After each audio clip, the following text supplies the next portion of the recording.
ఎండు చేపల కూర అంటే నచ్చిన వాళ్ళకి ఒకసారి ఇలా చేసి పెట్టారంటే చాలా ఇష్టంగా తినేస్తారండి. టేస్ట్ కూడా చాలా బాగుంటుంది. చాలా సింపుల్గా అయితే చేసుకోవచ్చు ఈ కూరని. ముందుగా ఎండు చేపలు తీసుకొని శుభ్రంగా క్లీన్ చేసుకొని పక్కన పెట్టుకోవాలి. స్టవ్ మీద కళాయి పెట్టి కొద్దిగా ఆయిల్ వేసుకొని కొద్దిగా పసుపుని కొద్దిగా సాల్ట్ని వేసుకొని మనం క్లీన్ చేసుకున్న ఎండు చేపలను వేసుకొని దోరగా ఫ్రై చేసుకోవాలి.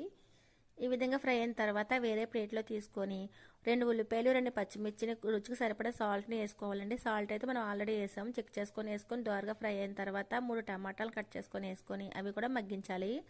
ఈ విధంగా మగ్గిన తర్వాత దీంట్లోనే 1½ స్పూన్ కారాన్ని మనం ఫ్రై చేసుకున్న ఎండు చేపల్ని చింతపండు వాటర్ని వేసేసుకొని ఒకసారి బాగా కలిపేసుకొని మళ్ళీ సాల్ట్ చెక్ చేసుకొని కొద్దిగా కొత్తిమీరని వేసి దగ్గరికి అయ్యే వరకు మూత పెట్టాలండి. ఈ విధంగా దగ్గరికి అయిన తర్వాత ఇప్పుడు స్టవ్ ఆఫ్ చేసి కొద్దిగా కొత్తిమీరని వేసుకొని మరొక నిమిషం మూత పెట్టేసిన తర్వాత ఇలాగా గిన్నెలోకి సర్వ్ చేసేసుకోవడమేనండి. టేస్ట్ అయితే చాలా బాగుంటుంది.